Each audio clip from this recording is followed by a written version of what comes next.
Terima kasih, Bu. Sorry, lupa. Oke, jadi kalau untuk imunodefisiensi itu sendiri sebenarnya membawa maksud penyimpangan ya. Jadi penyimpangan fungsi sistem imun. Penyimpangan tuh bermaksudnya itu ya kalau seharusnya dia bereaksi dengan A, tapi dia bereaksinya malah sebaliknya, ataupun malah bereaksi ke tipe lainnya seperti itu, ataupun sel-sel di dalam tubuh kita dengan menyimpang gitu ya, jadi lain gitu ya. Supposedly begitu, misalnya dia harus react dengan sel A misalnya, tapi dia reaksinya ke sel B ataupun sel C ataupun sebaliknya tidak mau bereaksi seperti itu. Oke, jadi imunodefisiensi adalah lebih kepada penyimpangan. Kalau autoimun itu imun sistemnya itu mungkin terlalu banyak, bisa jadi terlalu banyak ataupun apa saja alergen yang datang itu dia langsung auto respon seperti itu. Tapi sama saja kurang lebih ya. Oke, jadi kalau untuk fungsi utamanya, kalau untuk pertahanan itu sebenarnya adalah hipersensitif ya. Jadi yang ada tipe 1, 2, 3, dan 4. Oke. Kemudian kalau hypo, ada hyper dengan hypo. Kalau hypo itu defisiensi imun. Nah, kalau hyper tuh maksudnya adalah berlebihan ya. Kalau hypo maksudnya kekurangan, jadi defisiensi, jadi kekurangan sistem imun seperti itu. Kalau hypersensitivitas berarti kelebihan sistem imun.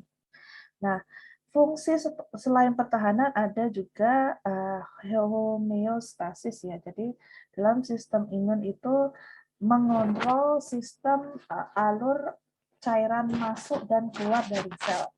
Nah, jadi perkataan homeostasis itu maksudnya itu.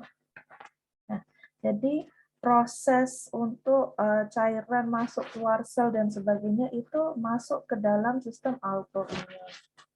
Ya, kalau hyper itu jadinya autoimun, berarti berlebihan seperti itu. Nah, fungsi imun badan juga adalah untuk pengawasan. Pengawasan itu adalah untuk mengawasi sel-sel apakah sel-sel itu bergeraknya itu benar ataupun berlebihan atau dan sebagainya. Jadi imun itu sendiri ada yang namanya pengawasan, istilahnya ya satpam ya. Jadi ada satpam itu kurang gimana dan sebagainya. Jadi ada juga yang namanya keganasan. Kalau hypo itu keganasan. Jadi inti utamanya itu. Nah, maksud kata defisiensi imun di sini tidak adanya atau kegagalan dari satu atau lebih komponen sistem imunitas. Nah, defisiensi ya hipo bermaksud kurang, berarti tidak either imun sistem kita itu gagal ataupun tidak bekerja. Jadi menyebabkan penyakit defisiensi imun seperti itu. Oke. Oke, untuk klasifikasi imunodefisiensi. Nah, untuk imunodefisiensi itu ada yang namanya spesifik dan non-spesifik. Oke, jadi kalau spesifiknya itu berdasarkan abnormalitas dari sel B dan sel T. Oke, jadi kemarin mungkin dengan Bu Ica ya sudah belajar dengan sel B dengan sel T. Kemudian untuk non-spesifik itu ada abnormalitas juga dari komponen imun non-spesifik. Oke. Kalau spesifik biasanya kalau berkaitan dengan imun sistem itu sel B dengan sel T. Nah, selain sel B dengan T itu masuknya ke non-spesifik, begitu saja diingatnya. Oke, jadi ada primer dan sekunder. Untuk primer itu sendiri sebenarnya ada congenital abnormalitas dapat pada imunitas spesifik maupun non-spesifik. Jadi ada dua klasifikasi imunodefisiensi. Yang pertama primer dan sekunder. Kalau primer ini dia bisa spesifik, bisa non-spesifik, diklasifikasi berdasarkan lokasi lesi pada jalur perkembangan maupun jalur diferensiasi sistem imun. Oke. Maksud di sini itu jalur sistem imun itu kan melalui pembuluh darah dan sebagainya ya. Jadi kalau misalnya jalur diferensiasi, jadi untuk primer itu mungkin maksudnya di sini adalah imunodefisiensinya adalah melalui jalur perkembangan maupun jalur diferensiasi. Jadi dari proses perkembangan imun itu sendiri ataupun pada perbedaan sistem imunnya. Untuk sekunder didapat obat-obatan, malnutrisi, mineral, vitamin, dan obesitas. Oke. Jadi primer itu based on the gene ya. Based on gene maksudnya adalah kalau gene based on gene itu sendiri kan itu langsung dari badan kita sendiri ya. Jadi ada kesalahan teknis yang badan kita produksi seperti itu. Jadi memang tidak ada faktor luaran. Jadi primary maksudnya faktor dalaman, lebih kepada genetika. Jadi kalau misalnya ada keturunan yang memiliki genetika seperti autoimun dan sebagainya, nah itu adalah kategori klasifikasi primer. Untuk sekunder itu masuknya ke seperti akibat dari kita makan obat-obatan, malnutrisi, maksudnya kekurangan nutrisi, kelebihan mineral, vitamin, ataupun kekurangan mineral, vitamin, obesitas ya dari berlebihnya berat badan seperti itu. Oke. Oke, proteksi host pada imunodefisiensi primer dan sekunder. Bagaimana host ataupun sel itu memproteksi dirinya dari gangguan imunodefisiensi primer dan sekunder. Jadi yang pertama itu contohnya seperti payung ini ya. Jadi mikroorganisme parasit sel, ganas alergen dan tumor itu seperti bagikan hujan ya. Nah, daya tahan diri kita itu kalau payungnya itu bolong dan sebagainya, maka luaran ataupun gangguan dari luar itu bakal masuk ya ataupun menerobos payung itu sendiri. Nah, jadi kalau misalnya lapisan imun sistem kita itu tidak betul, maka ya sudah, maksudnya ada alergi bisa terhasil dan sebagainya. Oke.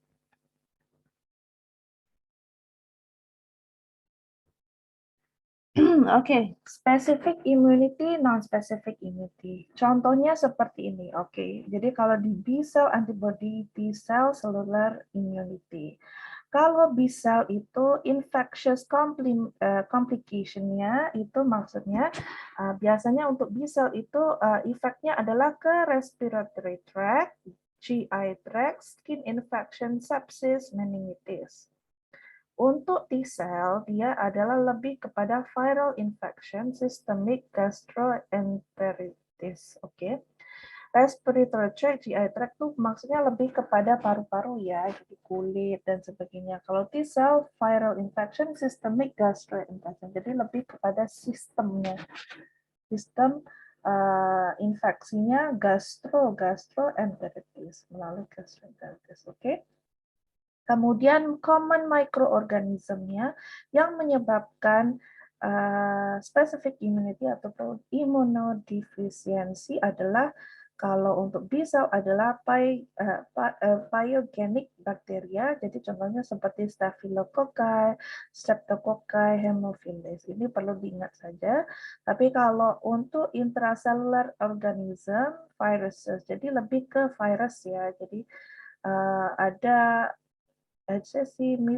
measles, pyogenic bacteria, fungi, candida, aspergillus. Jadi lebihnya ke arah virus dan juga jamur seperti itu ya, protozoa dan sebagainya. And then less commonnya enteroviruses.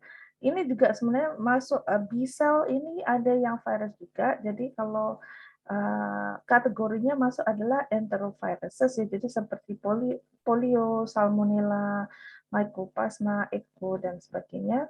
Dan kalau untuk kanker itu sendiri, B-cell itu sebenarnya rare ya. Jadi lebih ke colon CA in CLA. Maksudnya colon itu adalah perkataan untuk usus. Jadi kanker usus itu maksudnya masuknya adalah ke B-cell antibody dia. Jadi merusak B-cell antibody. Kalau T-cell-nya untuk kanker lebih kepada limfoma, leukemia, dan kanker berat lainnya seperti itu. Oke, bakteria juga ada, mycobacteria. Ini diingat aja yang slide ini. Oke, untuk non-specific immunity, phagocyte, lymphadenitis, skin infection, liver, lung, GI disease, urinary tract problems. Sebenarnya kurang lebih sama ada juga phagocytes. Tapi mungkin kalau mau diingat perbedaannya, kalau bisa lebih kepada respiratory ya, jadi lebih kepada paru-paru. Kalau untuk non-spesifik lebihnya kepada skin ataupun dari luar ya, jadi skin infections, liver, lung, abscesses, GI disease, urinary tract problems. Jadi ini lebih kepada problems ya. Jadi infection dari luar, dari makanan kita sendiri dan sebagainya. Kemudian complement classic alternative, jadi systematic bacterial infection. Systemic, sorry. Oke, jadi kurang lebihnya begitu. Kemudian untuk common microorganismnya ini kurang lebih sama juga, tapi perlu diingat aja ada apa saja: Staphylococcus, Serratia, Marcescens, Klebsiella, Burkholderia, dan diingat yang ada di slide aja, jadi nggak usah ditambah-tambah.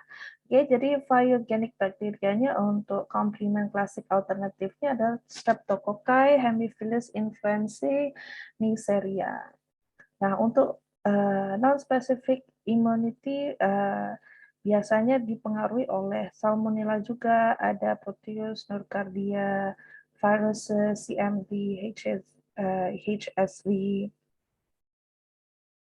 Untuk kanker dari non-spesifik itu no increase risk. Maksud di sini adalah tidak mengakibatkan kanker kalau dari non-spesifik immunity ya, dari bakteri, virus dan sebagainya itu. Jadi lebih kepada imunitas yang menyerang B-cell dan B-cell itu yang mengakibatkan ke kanker.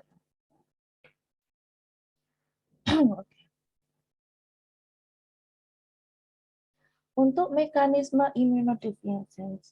defisiensi, ada 4 komponen sistem imun. Yang pertama, imunitas seluler, humoral, fagositosis, dan komplement. Untuk infeksi dan penyakit itu adalah dikarenakan virus, bakteri, protozoa, fungi, dan non-replicating agent. Oke. Jadi kelainan imun itu sendiri bisa disebabkan oleh satu atau lebih ya. Jadi misalnya ada 2 bakteri yang menyerang badan kita, itu bisa menyebabkan defisiensi imun. Jadi ada bisa 2, tidak hanya 1 ya. Oke, untuk komponen sistem imun diingat saja ada 4, imunitas seluler, imunitas humoral, fagositosis, dan komplement seperti itu.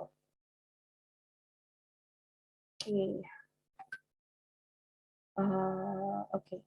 Ibu sendiri kalau belajar masalah imun itu memang agak complicated ya. Maka dari itu kalau misalnya membuat vaksin untuk kayak COVID-19 dan sebagainya itu kenapa lama? Karena memang proses untuk mempelajari sistem imun kita respon terhadap vaksin itu bagaimana, itu memang sangat complicated. Ini adalah contoh-contoh untuk disease-nya ya. Jadi ada beberapa disease yang berkaitan, intinya seperti itu. Jadi ada reticular dysgenesis, plastic anemia, dan sebagainya. Ini tidak perlu diingat. Oke, jadi cuma sekadar pengetahuan saja. Oke. Jadi untuk defisiensi, oke, ada komplement, sel myeloid, sel B, sel T dengan stem cell. Oke. Jadi penyakit defisiensinya di sini untuk komplement imun itu defisiensi C3 ya. Jadi respon imunnya bisa humoral, bisa seluler. Jadi normal. Oke. Infeksinya bisa dari bakteriogenik. Jadi mostly bakteri ya. Jadi pengobatannya lebih ke antibiotik ya. Jadi imunodefisiensi bisa diobati dengan antibiotik gitu. Karena bakteri-bakteri ini menyerang sistem imun seperti itu. Nah, kalau kita itu sakit, misalnya panas, demam, dan sebagainya, itu adalah reaksi badan terhadap imun sistem kita.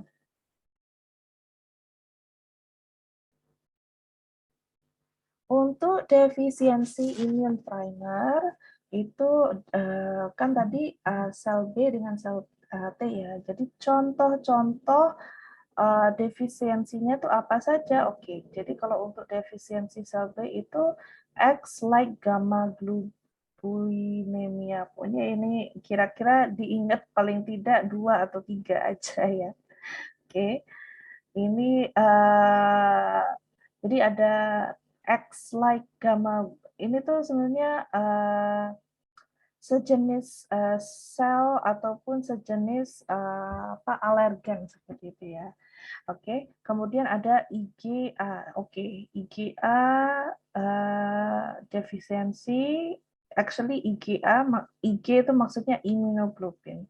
Oke, bentar lagi aku terangkan masalah Ig ini. Oke, jadi ada immunodeficiency with increase immunoglobulin M. Common variable deficient immunodeficiency, transient hypoglycobulinemia of infancy. Oke, kalau kalian pernah pernah dengar tentang ceritanya Princess Diana, mungkin kalau zaman kalian udah nggak begitu ini ya. Jadi terkadang seperti penyakit-penyakit seperti tidak mau makan gitu ya, bulimia dan sebagainya itu memang penyakit defisiensi ya. Jadi defisiensi itu karena tidak mau makan ataupun ada kaitannya dengan mental juga dan juga penyakit itu sendiri. Nah, kalau penyakit itu sendiri, kalau kita misalnya ya stres, kurang makan. Oke, dari stres, kurang makan, itu mengakibatkan kita jadi tidak sehat. Oke, mengakibatkan tidak sehat itu bisa jadi akan mengakibatkan yang namanya defisiensi imuno. Jadi karena tidak ada kekurangan malnutrition dan sebagainya, itu menyebabkan penyakit kekurangan imun. Nah, dari penyakit kekurangan imun itu, maka dari itu jadi kebiasaan untuk kita tidak bisa menerima makan, kalau makan saja keluar dan sebagainya. Jadi penyakit autoimun ini ataupun imun defisiensi ini berkaitan dengan mental health kita juga ya. Jadi dari imun sistemnya sendiri aja yang tidak benar itu bisa mengakibatkan kepada kurang makan, tidak ingin makan dan sebagainya itu. Jadi ada kaitannya di situ. Untuk defisiensi sel T ini, yang ini lebih mudah diingat ya. Maksudnya kalau B ini lebih ke berkaitannya dengan immunoglobulin A, G, dan M seperti itu ya. Tapi kalau untuk defisiensi sel T ini ada George syndrome, telangiectasis, dan Wiskott-Aldrich. Ini adalah jenis nama penyakit ya. Oke, untuk defisiensi sel B kita lihat X-linked agammaglobulinemia, oke, kegagalan maturasi sel B ya. Jadi mostly adalah hal ini adalah pada laki-laki ya. Oke, X-linked jadi biasanya itu sel B di dalam darah itu kekurangan seperti itu ya. Jadi bila mana sel B ataupun imun kita ya kan imun badan itu kan kayak kalau misalnya dalam darah kan sel darah putih seperti itu ya. Nah, sel darah putih itu ada macam-macam. Salah satunya ada sel B. Nah, kalau sel B itu kurang, maka dari kekurangan sel B itu maka bisa mengakibatkan seperti limfonodus dan tonsil sangat kecil. Jadi ada tonsil itu biasanya untuk laki-laki kan yang di tenggorokan ya. Jadi tonsilnya kecil, jadi mungkin suara laki-lakinya itu sendiri jadi kurang gimana ya, kurang deep gitu. Jadi suaranya tuh agak-agak lembut seperti itu. Jadi itu bisa jadi dari akibat kekurangan imun. Oke, sedikit jadi dia kaitannya dengan immunoglobulin G pada usia dini, recurrent pyogenic infection. Jadi diingat aja, maksudnya kalau X-linked agama globulinemia ini tuh ada apa? Akibatnya apa sih? Ada kegagalan maturasi sel B, laki-laki dan sebagainya. Oke, kalau kalau kita lihat di sini ya, biasanya kalau heredity ya, kalau heredity ada laki-laki dan perempuan. Oke, jadi kalau yang perempuan ini carrier, bulat ini carrier ya maksudnya. Jadi dia membawa genetika itu, tapi tidak terekspresi karena dia perempuan. Oke, jadi kalau dia perempuan, oke, misalnya punya anak satu perempuan, satu laki-laki ya. Jadi kalau yang dapatnya laki-laki itu affected male disease, terus kalau yang perempuan bawa lagi punya anak dan seperti itu. Jadi ada kebarangkaliannya ada 4 seperti itu. Oke. Jadi oke. Jadi biasanya kalau kita misalnya laki-laki perempuan mau menikah, biasanya akan ada testing dan sebagainya ya. Jadi ada testing imun sistem dan sebagainya, itu adalah untuk memperkirakan apakah ada penyakit-penyakit yang bisa membahayakan janin dan sebagainya ataupun keturunan. Jadi biasanya akan dicek seperti itu. Tapi tergantung dengan kita sendiri. Ada yang ingin meminta cek sistem, maksudnya akan minta dicek keseluruhannya, maksudnya termasuk darah dan sebagainya itu dicek ya. Jadi kalau memilih pasangan itu juga harus berhati-hati gitu, harus bisa apa? Kita sendiri harus tahu misalnya kita ada penyakit apa, pasangannya bagaimana.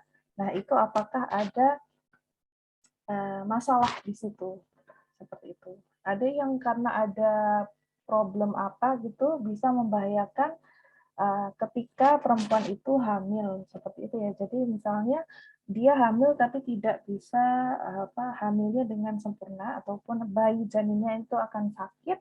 Nah, itu terkadang memang tidak diperbolehkan menikah dan sebagainya. Jadi be careful aja sih. Tapi itu berlaku pada sangat sedikit orang ya. Jadi jarang. Oke. Kemudian ada defisiensi immunoglobulin A dan defisiensi immunoglobulin G.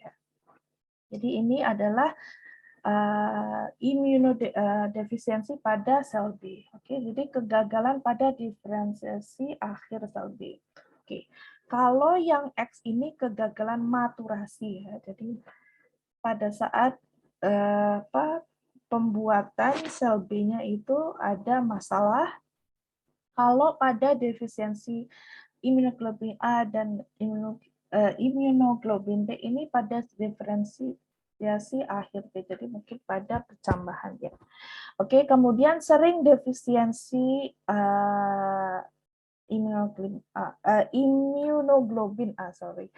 Oke, jadi lebih seringnya adalah karena akibat kekurangan imunoglobulin A. Jadi pasien cenderung menderita penyakit imun kompleks. 20% tidak memiliki imunoglobulin G2 dan imunoglobulin G4. Ini memang perlu diingat aja. Dari dulu Ibu kalau belajar memang everything needs to be memorized untuk masalah immune system. Kemudian patients tend to develop immune complex disease. Jadi imun sistemnya kompleks saja. Jadi dia bingung gitu. Apakah dia bisa menangkap alergen-alergen ataupun tidak, ataupun sel B-nya itu tidak bisa tidak bisa berfungsi dengan baik. Intinya kompleks. Kompleks maksudnya bermacam style dari respon imunnya itu tidak spesifik seperti itu. Susceptible to phyogenic infection. Jadi kalau ada deficiency ini bisa menyebabkan masalah infection oleh pyogenik ini adalah lebih besar seperti itu. Kemudian masuk ke defisiensi imun dengan peningkatan immunoglobulin M.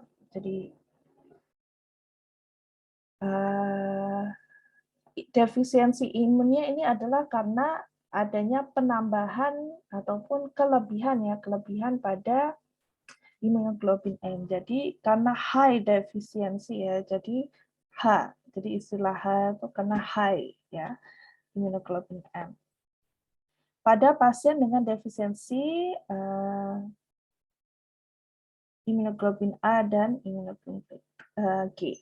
Jadi misalnya ini kan defisiensi ya, IgA, IgG. Nah, ini bisa mengakibatkan peningkatan pada IgM. Kenapa dia meningkat? Karena kalau misalnya sel immunoglobulin A dan G-nya itu kurang, maka immunoglobulin lainnya itu otomatis dia akan naik ya. Karena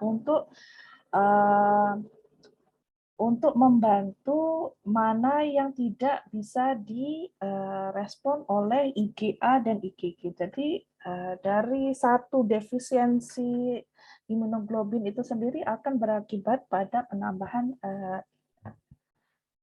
immunoglobulin yang lainnya. Jadi ketidakmampuan sel B dalam switching isotop.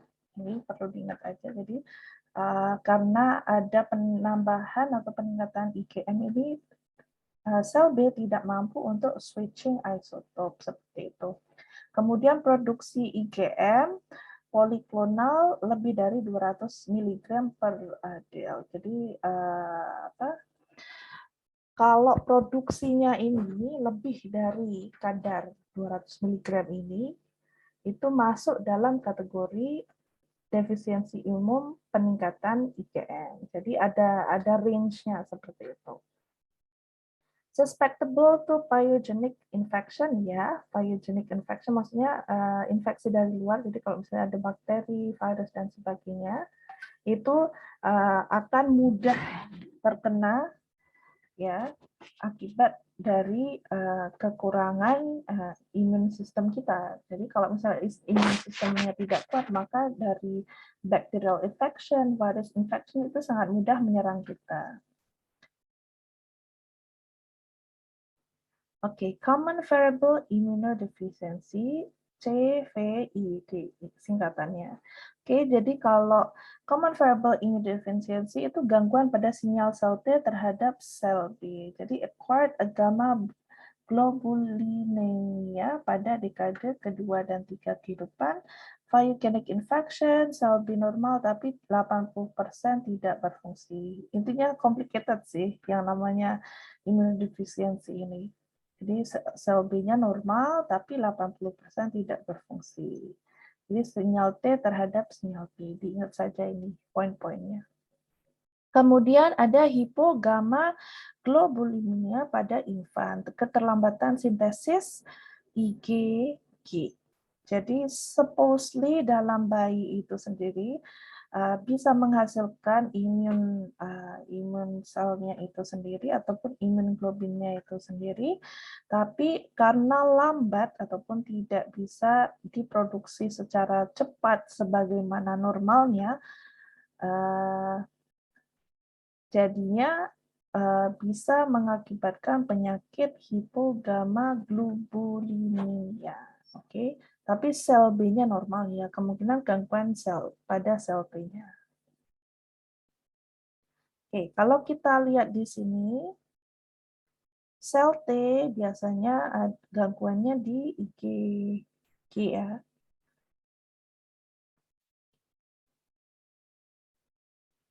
Oke, kita masuk ke defisiensi sel T. Untuk biasanya tuh fokusnya lebih ke sel T ya, maksudnya penyakit-penyakit yang biasa itu lebih ke sel T. Jadi untuk sel T itu sendiri di George syndrome ya, jadi penyakit sindrom itu defisiensi sel T limfopenia. Oke, nama penyakitnya itu limfopenia.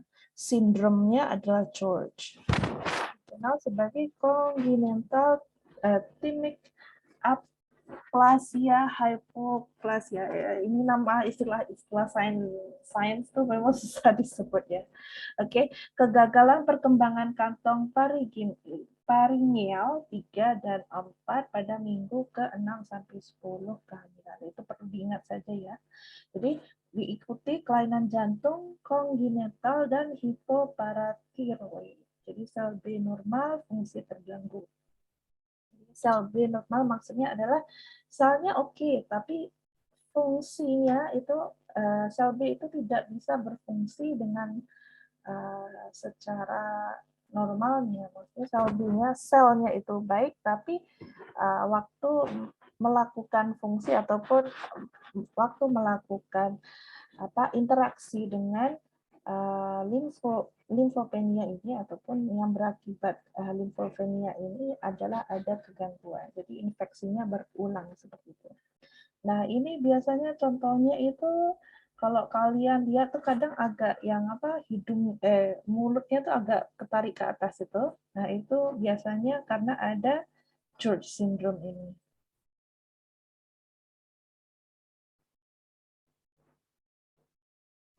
Oke, kemudian defisiensi sel T dengan gangguan sel B. Ataksia teleangiektasis. Oke, jadi gangguan fungsi sel T dalam berbagai tingkat. Sel B-nya normal, IgM-nya normal atau menurun. IgG dan IgA menurun. Jadi sebenarnya saling berkaitan ya. Kalau misalnya IgG, IgA menurun, nah yang lainnya bisa kacau balau seperti itu. Gangguan pada pembentukan kromosom 14 pada TCA dan gen IG heavy chain. Ini diingat saja sih poin-poinnya. Berhubungan dengan ataksia dan teleangiektasis, insiden tinggi pada keganasan terutama leukemia. Ini leukemia ya. Ini untuk ataksia. Untuk sindrom Wiskott-Aldrich, ini gangguan fungsi sel T, gangguan fungsi sel T bertingkat. Jadi kurang lebih sama dengan ini ya. Cuman bedanya IgM-nya menurun, IgG-nya normal. Dan IgG dan IgA-nya meningkat. Jadi either dia normal ataupun dia meningkat. Oke. Kalau ataksia ini menurun, kalau yang sindrom Wiskott-Aldrich ini meningkat. Jadi pada anak laki-laki sering diikuti eksim. Respon buruk terhadap Ag polisakarida dan hutan. Jadi ada penyakit eksimnya pada laki-laki. Oke.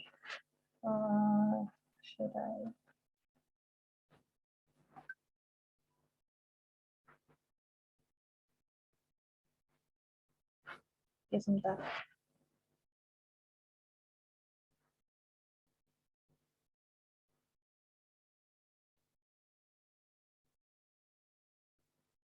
Oke, a second ya, sebentar.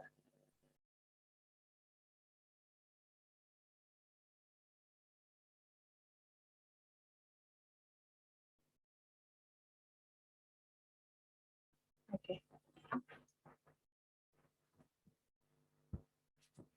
Oke, untuk defisiensi MHC ataupun gangguan pada gen protein MHC class 2 transactivator SITA menyebabkan tidak adanya molekul MHC. Ini ibu akan skip, jadi tidak perlu ya untuk defisiensi MH ini.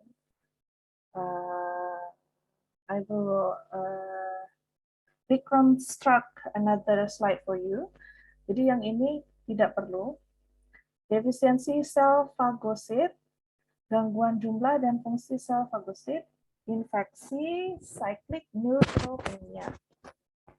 Ini penurunan jumlah neutrofil perifer setiap 3 minggu, rentan infeksi disebabkan gangguan regulasi produksi neutrofil. Oke. Untuk sel fagosit itu. Jadi kalau kekurangan sel fagosit itu maka akan terjadinya infeksi cyclic neutropenia. Ya, diingatnya ini. Kenapa dia defisiensi sel fagosit ini? Karena penurunan jumlah neutrofil perifer setiap 3 minggu. Jadi rentan untuk terhadap infeksi dari luar. Disebabkan gangguan regulasi produksi neutrofilnya. Jadi kalau untuk sel fagosit kaitannya dengan produksi neutrofil seperti itu. Oke, chronic granulomatous disease CGD. Oke, CGD ini CGD is characterized by marked CGD, lymphadenopathy, hepatosplenomegaly, dan chronic draining lymph nodes. Oke. Intinya aja ya, intinya di sini adalah chronic granulomatous disease ini akibatnya adalah pada lymph nodes. Oke. Kalau kalian tahu lymph nodes itu adalah biasanya pada ketiak, terus pangkal pangkal paha. Nah, itu beberapa tempat-tempat lymph nodes juga dalam beberapa sistem badan. Jadi, in majority of patients, the deficiency is due to a defect in NADPH oxidase that participate in a phagocytic respiratory burst. Oke, maksudnya di sini adalah kenapa adanya CGD ini adalah karena kekurangan NADPH oxidase. Karena kalau NADPH oxidase ini participate in phagocytic respiratory burst. Jadi adanya misalnya pengaruh fagocyticnya itu melalui respiratory itu. Jadi kalau misalnya NADPH oxidase-nya itu tidak ada, maka bisa berakibat kronik pada draining lymph nodes. Lymph nodes itu adalah kan masuk dalam sistem imun kita juga ya. Jadi lymph nodes itu sendiri menghasilkan sel B, sel T, white blood cells, those kind of things. Jadi kalau dari phagocytic respiratory burst ataupun masalah dari peradangan paru-paru itu sendiri, dari penyakit yang masuk melalui paru-paru, defeknya pada NADPH oxidase. Kemudian leukocyte adhesion deficiency. Oke, jadi leukocyte lack the complement receptor CR3 due to defect in CD11, CD18. Nah, oke. Leukocyte adhesion deficiency. Kalau ada misalnya ini kalau untuk essay tidak ya, tapi mungkin untuk Q&A untuk pilihan ganda ya, pilihan ganda itu mungkin bisa ditanya misalnya kalau leukocyte adhesion deficiency itu kenapa? Karena lack of complement receptors. Okay. Alternatively, there may a defect in integrin molecules LFA1 or MAC1 arising from defective CD. Ya diingat kuncinya CD11, CD18 gitu-gitu aja. Oke. Okay. These molecules are involved in diapedesis, and hence defective neutrophils cannot respond effectively to chemotactic signals. Oke, jadi kalau leukocyte adhesion deficiency itu karena neutrophilsnya tidak bisa merespon kepada chemotactic signals. Itu aja. Intinya ingat itu aja. Oke. Ini hanya sekedar contoh-contoh sih, tapi yang utamanya itu seperti mengetahui primer, sekunder apa, seperti itu. Oke.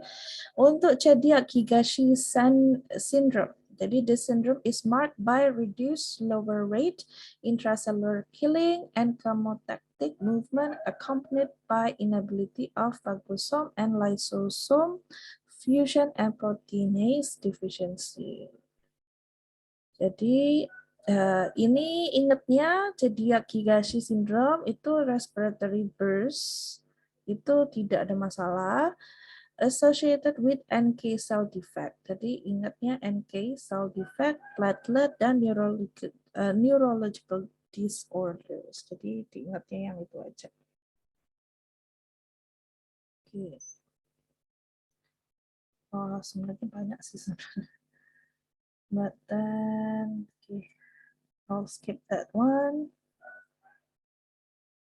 Oke, bagaimana cara mendiagnosis penyakit ini? Oke, ataupun immunodefisiensi itu bagaimana ya diagnosisnya? Nah, diagnosisnya itu biasanya based on enumeration of T cell and B cells and immunoglobulin measurement. Jadi biasanya dari mengira atau menghitung ya jumlah T cells, B cells-nya itu berapa. Jadi dari immunoglobulin measurement. Oke. Maksudnya diambil darahnya, dicek T cell-nya berapa, B cell-nya berapa, immunoglobulin measurement-nya. Jadi alergen-alergen lainnya, komponen darahnya itu. Dari komponen darah itu bisa didetek apakah ada penyakit immunodefisiency. Oke. Jadi severe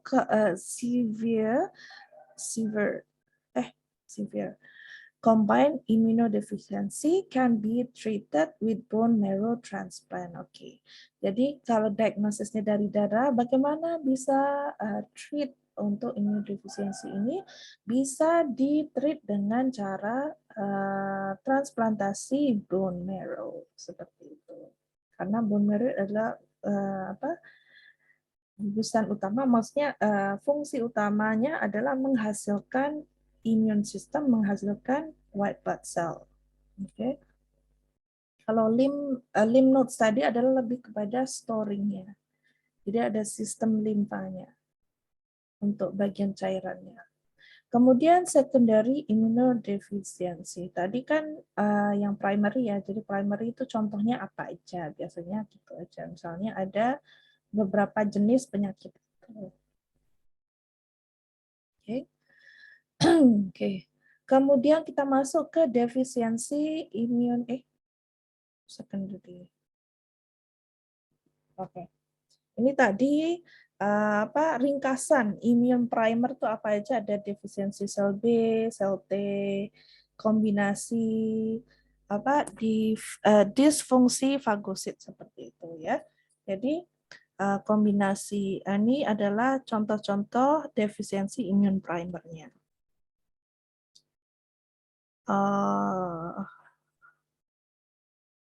No, not too much. Oke.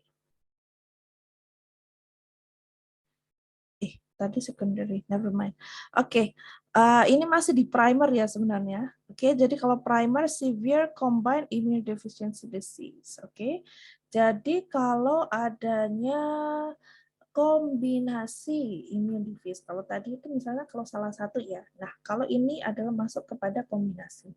Kalau ada kombinasi itu contohnya adalah X-linked, autosomal, berhubungan dengan defisiensi adenosine deaminase,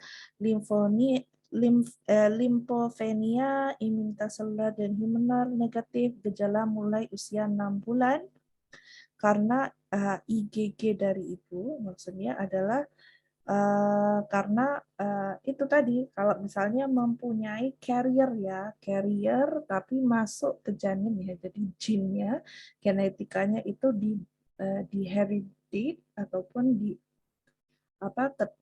genetiknya itu diambil oleh bayi, maka biasanya pertumbuhannya itu pada usia 6 bulan tersebut itu baru kelihatan.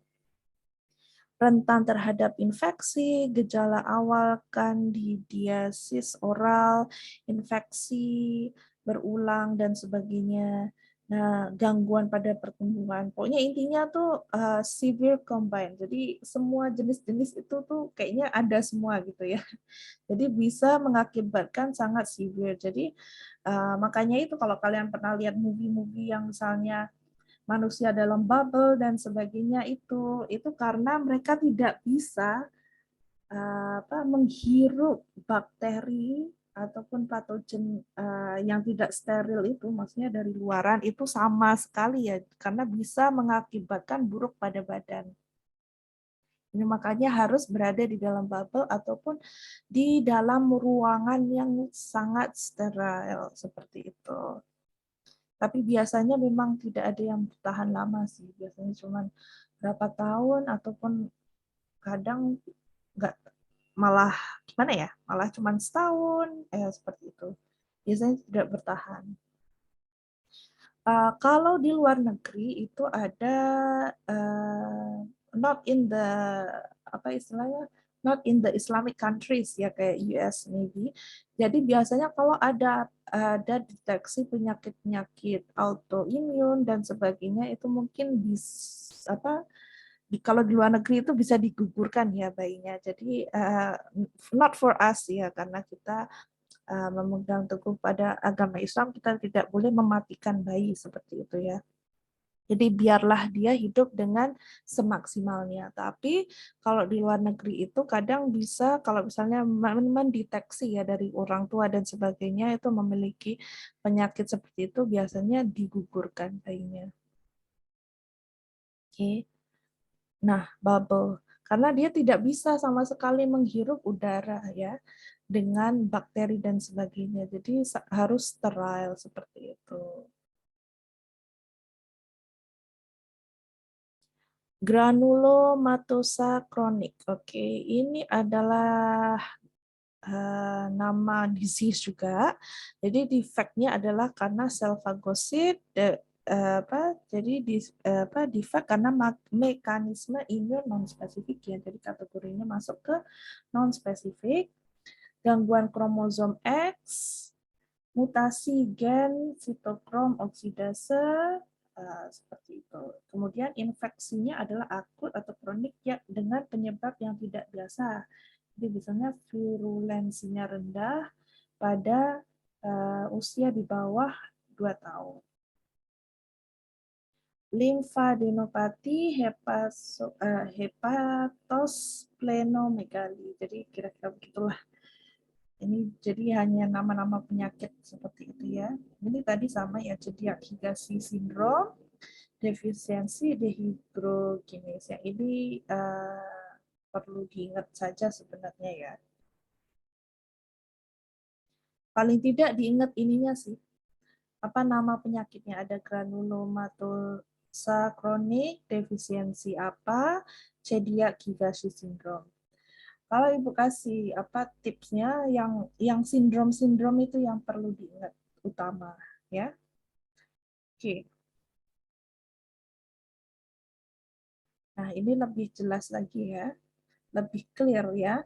Oke, jadi name of deficiency syndrome, severe combined immune deficiency, ini specific abnormality-nya ada apa saja? Ada defisiensi, PNP defisiensi, X-linked change defisiensi, autosomal DNA repair defect. Ini karena no T or B cells, no T or B cell, no T cells, no B cell. Intinya kalau udah nggak ada ini tuh nggak bisa hidup lagi. Maksudnya apa saja, apa dari luar, bakteri dan sebagainya itu memang langsung matilah istilahnya ya, karena imun sistemnya sendiri tidak ada. Kemudian ada DiGeorge syndrome, typic aplasia, ya, specific abnormality-nya namanya itu variable numbers of T and B cells. Jadi kemungkinan ada yang T-nya rendah ataupun B cells-nya tinggi seperti itu ya. MHC kelas 1 deficiency, type mutations, no CD8 B cells. Kalau MHC kan tadi ada penjelasan tentang MHC kelas 1 defisiensi dan sebagainya. Yang atas itu tidak perlu diingat, jadi ingatnya ini aja. MHC kelas 1 defisiensi ini ada type mutations ya. Jadi akibatnya adalah karena type mutation. Kenapa mutationnya adalah pada CD8 T cell-nya itu. Jadi tidak ada CD8 T cell-nya. Kemudian untuk MHC class 2 deficiency, lack of expression of MHC class 2. Jadi no CD4 T cells ya. Kalau yang kelas 1 defisiensi ini lebih ke chronic lung and skin inflammation. Kalau yang kelas 2 general. General di sini maksudnya macam-macam ya, bisa skin, bisa chronic lung, bisa gastrointestinal, maksudnya masalah usus dan sebagainya. Jadi tidak spesifik. Tapi kalau untuk kelas 1 dia lebih kepada chronic lung dan skin inflammation. Oke, nah ini baru imun sekunder. Oke, untuk imun sekunder ini dikarenakan malnutrisi ya tadi. Jadi misalnya kekurangan makan ataupun kekurangan nutrisi, maka dari itu mengakibatkan depresi imunitas seluler. Oke, jadi karena defisiensi apa saja ya? Jadi diingatnya ada defisiensi zinc, vitamin A, I, piridoksin, asam folat, hipoplasia limfoid, defisiensi imun. Oke. Kenapa? Ini berlaku karena infeksi virus, bakteri, dan parasit. Oke. Kemudian depresi imunitas. Depresi imunitas maksudnya defisiensinya itu sebenarnya maksudnya. Jadi karena protein. Jadi masalah pada protein, enteropati, sindroma nephrotic. Kemudian karena luka bakar itu karena imunologis luas. Kemudian induksi radiasi dan obat-obatan imunosupresif, steroid, sitotoksik. Oke. Jadi misalnya kalau misalnya mengambil obat-obatan yang berkaitan dengan steroid, sitotoksik, ini juga bisa membahayakan.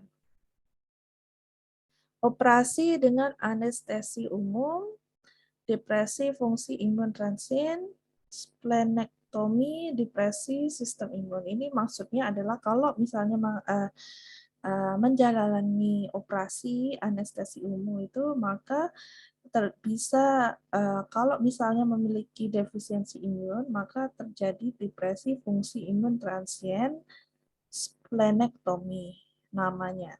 Oke. Kemudian depresi sistem imun. Acquired Immunodeficiency Syndrome AIDS. Jadi AIDS ini masuk dalam defisiensi imun sekunder ya, luarannya. Jadi penyakit yang dari luar. Jadi akibatnya adalah dibawa dari luar. Kalau yang tadi, yang primer itu lebih kepada genetika asal dari kita sendiri. Kalau untuk sekunder itu luaran. Jadi penyakit dari luar bawa masuk dan mengakibatkan masalah dalam imun. Oke, secondary immunodeficiency, production kurang ataupun kenaikan loss or catabolism. Jadi secondary immunodeficiency ini akan berfungsi ataupun akan berfungsi ya. Maksudnya lebih kepada penyakit ini akan muncul karena malnutrition, drugs, infection ya. Kemudian loss or catabolism. Nah, ini maksudnya adalah ada nephrotic syndrome, protein losing entropy, and burns. Jadi dari luar ya. Oke, kemudian defisiensi imun karena obat.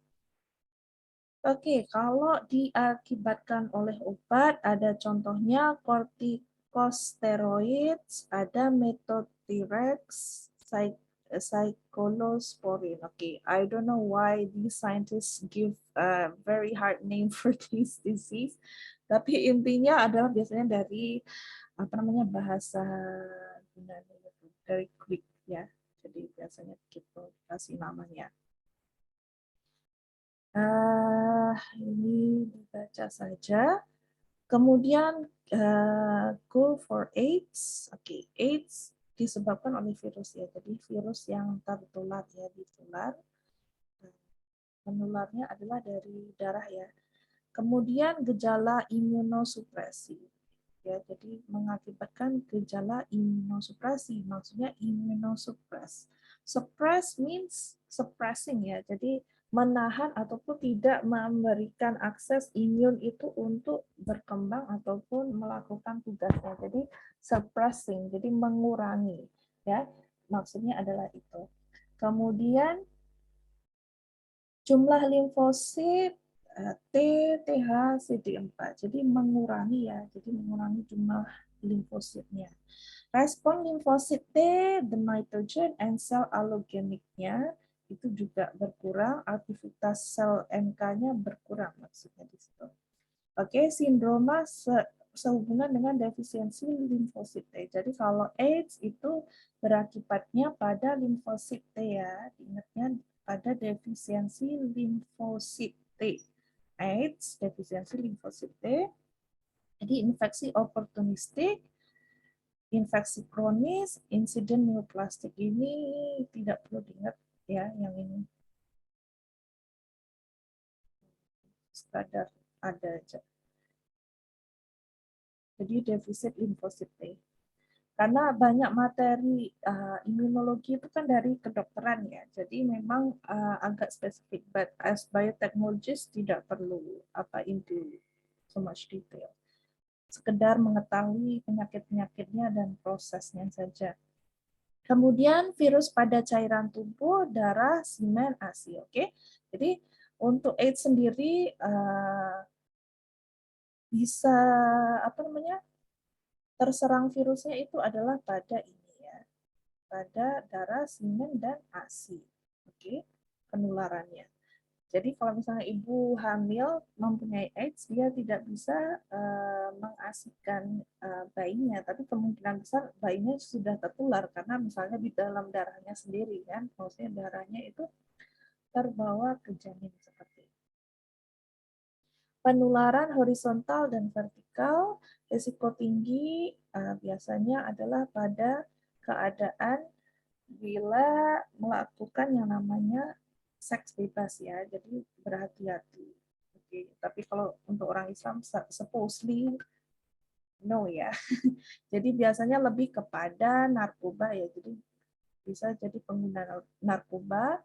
Kenapa pengguna narkoba itu bisa terserang AIDS? Itu karena biasanya itu pengguna narkoba itu kan kalau misalnya yang dicocok sama jarum suntik ya, jadi jarum suntiknya itu dipakai bareng-bareng gitulah istilahnya.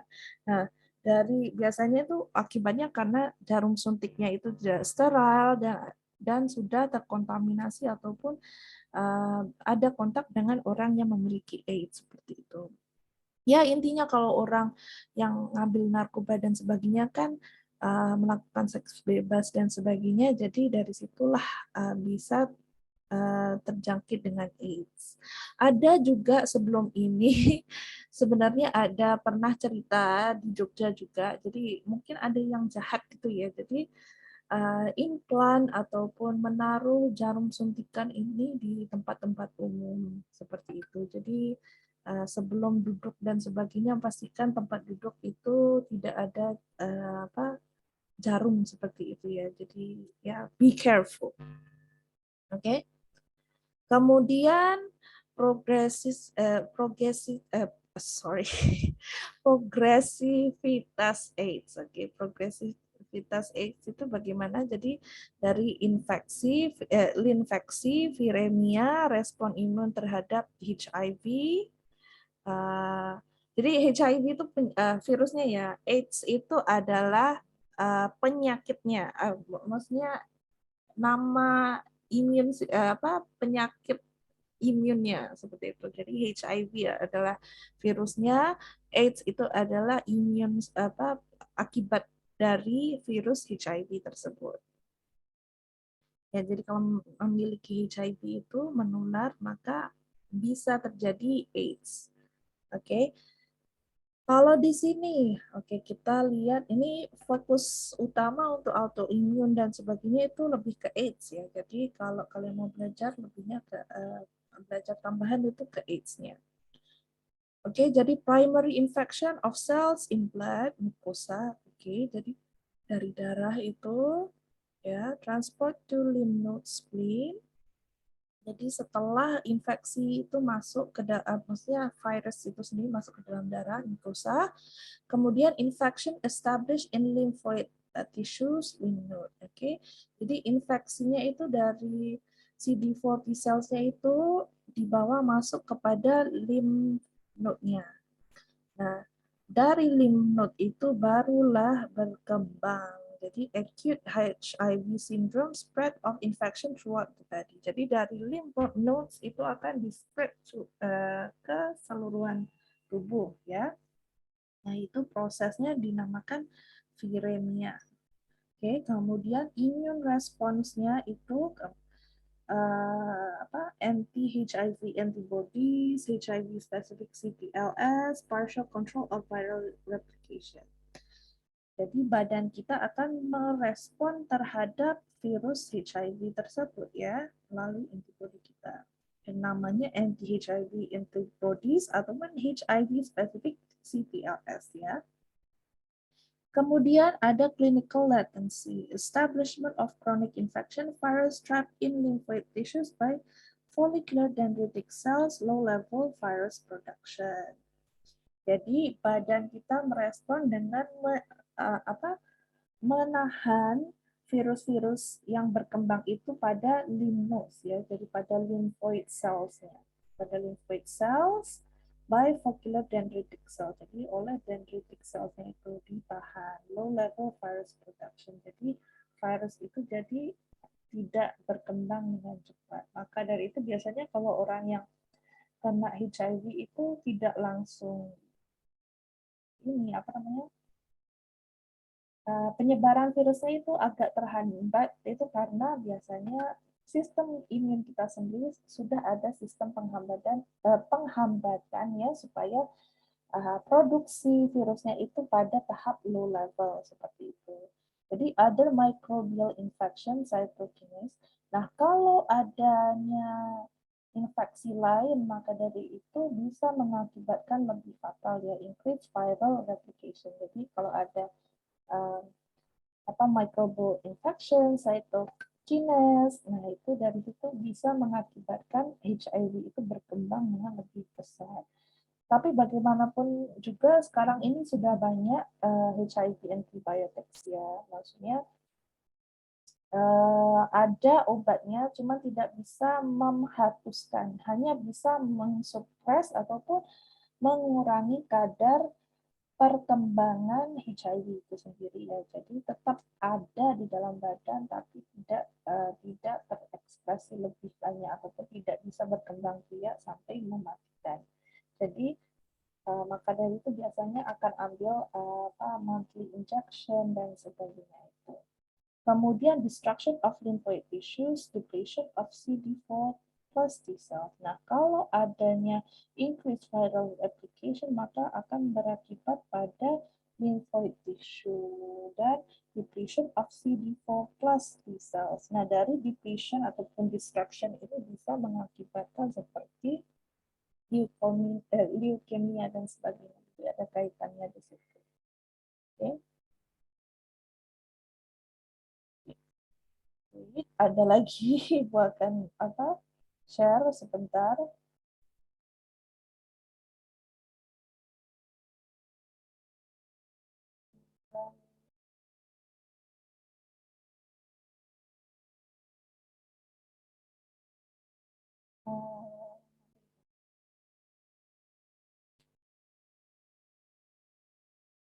Oke, ini sedikit untuk pengetahuan.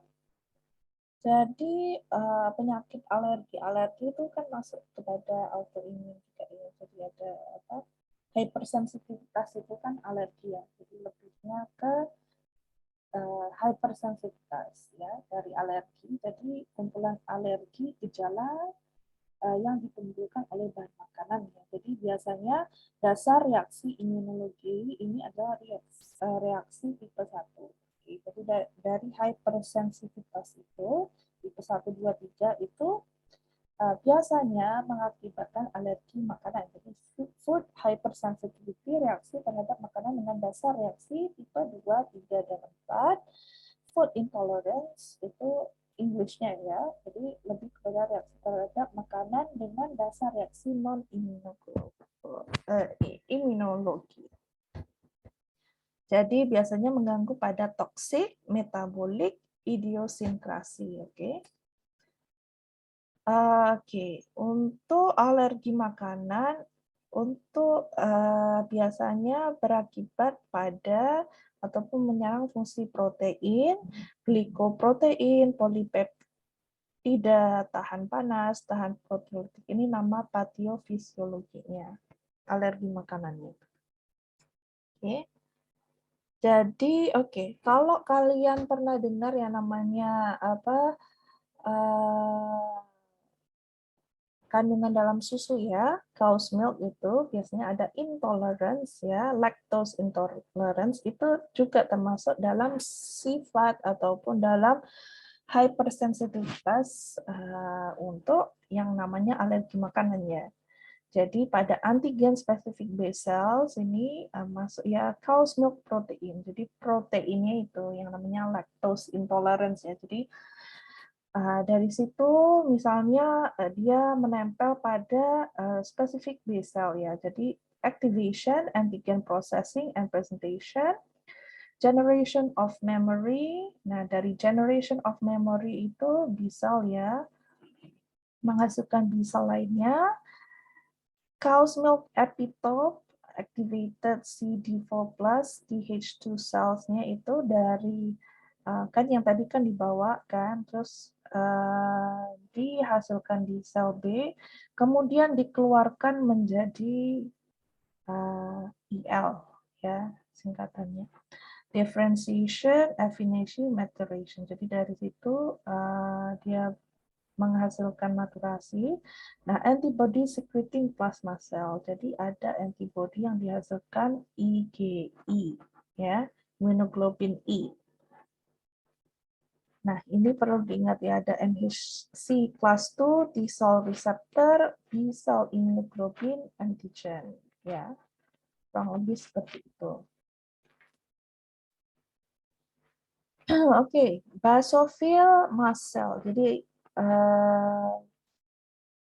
kalau yang namanya alergik ya biasanya membawa ataupun berakibat ataupun involving mast cells and basophils involved in allergic reaction in the context of allergen antigen IgE.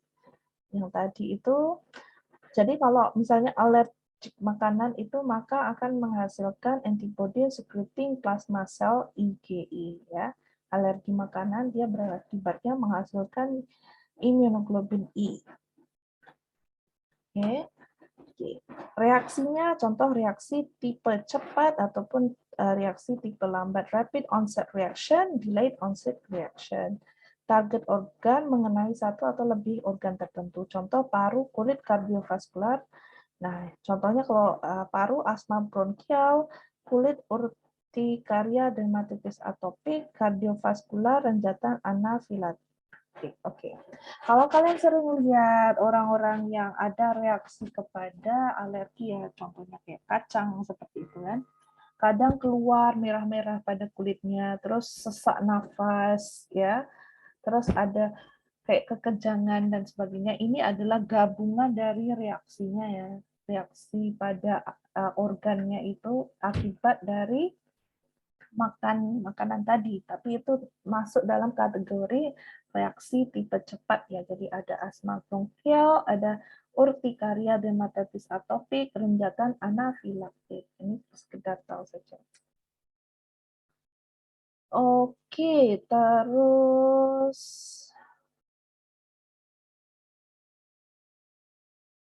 oke. Jadi kalau misalnya rapid onset reaction, maksudnya reaksi yang cepat itu biasanya immediate release granule contact, histamin, TNF-A, proteases, heparin. Jadi ini adalah yang dihasilkan pada reaksi cepat. Jadi pada binding site IgE ya, jadi IgE ini akan menyerang pada mediatornya itu, kemudian dari situ menghasilkan immediate release ataupun reaksinya. Kalau over minutes itu lipid mediators, prostaglandins, leukotrienes, delayed onset reaction ya. Jadi setelah beberapa menit baru menghasilkan. Kalau yang very late onset reaction itu setelah beberapa jam baru menghasilkan cytokine production, specifically IL-4, IL-3. Ya, oke. Jadi biasanya kalau yang langsung immediate response yang terus sesak nafas dan sebagainya maksudnya adalah over minutes ya. Kalau hours itu lebih kepada skin ataupun pada kulit, jadi kelihatannya langsung merah-merah gitu, tapi reaksinya masih sedikit aman ya, maksudnya tidak begitu membahayakan kalau tidak dikasih antidote seperti itu. Etiologi, faktor penyebab, pencetus trigger. Jadi ini istilahnya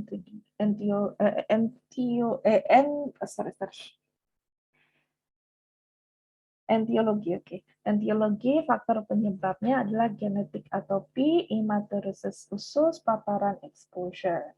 Pencetus triggernya adalah faktor yang menyelut serangan. Contohnya fisik, dingin, panas, hujan, latihan, fisikis, exercise.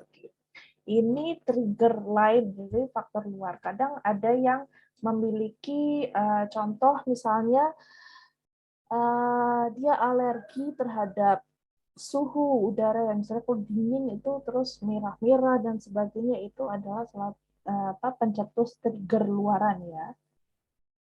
Tapi ada juga penyebab fungsi utamanya adalah dari genetik ya. Jadi memang ada bawaan, memang dia memiliki alergi seperti itu, imaturitas usus, paparan. Jadi maksudnya usus itu adalah misalnya ada sesuatu masuk ke dalam ususnya ya, maksudnya dimakan, sesuatu yang dimakan, paparan, exposure, ataupun terhadap exposure beberapa sebab alergi tersebut.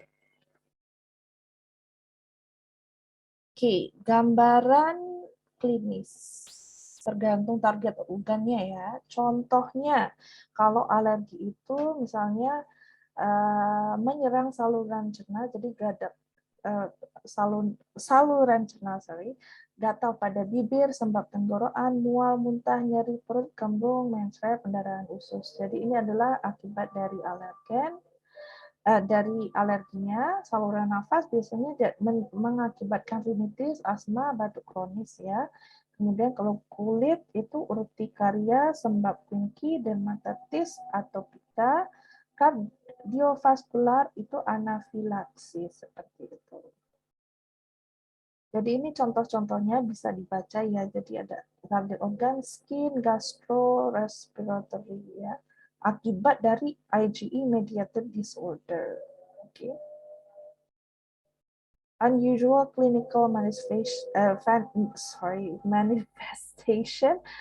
Jadi ada skin, EMT, respiratory, gastrointestinal dengan multisystem. Ini perlu dibaca saja, diingat.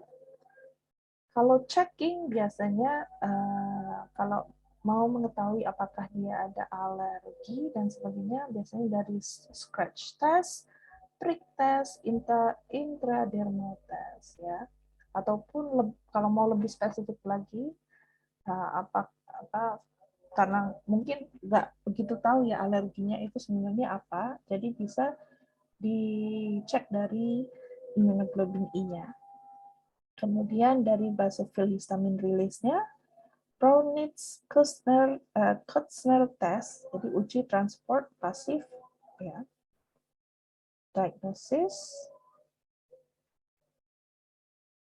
prognosis, Oke, yang ini Ibu kasih untuk bacaan saja ya.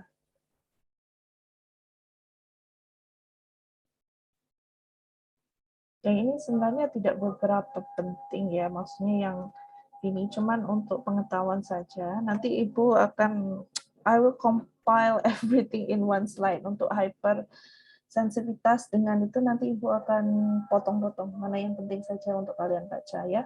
Jadi untuk UTS nanti lebih mudah.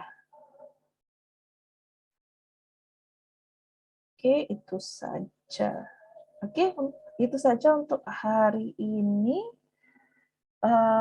Do remind me by end of this week kalau belum masukin di lensa ya yang detailnya, maksudnya one slide detail untuk gabungan hipersensitivitas dengan ini. Oke, karena sudah azan ya, jadi untuk hari ini itu